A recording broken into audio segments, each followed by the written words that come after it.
what ended up happening was I got a box in the mail from her husband with newspaper clippings, the thumb drive, photos of her as a child, because the book is historical fiction, but it is based some on her childhood, some on other citizens of the Grand Ronde tribe that were relocated, and then, like I say, some fictional elements.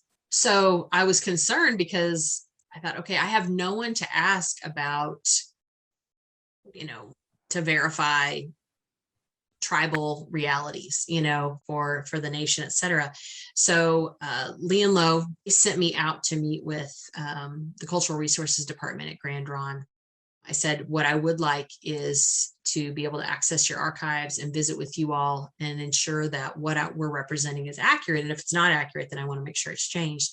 So they were extremely helpful because, again, when you have people who have lived away from the tribe for most of their lives, many people, because they were low income when they left, which is why they had to. I mean, people who could remain in Grand Ronde had either pooled money together to buy the land or had the resources to buy the land to live on at the price that the US government set. And so they were moved to Los Angeles. And so I wanted to make sure that what was in the book was accurate, and some things were more pan-Indian in nature and not as specific to Grand Ronde. And so I changed those things.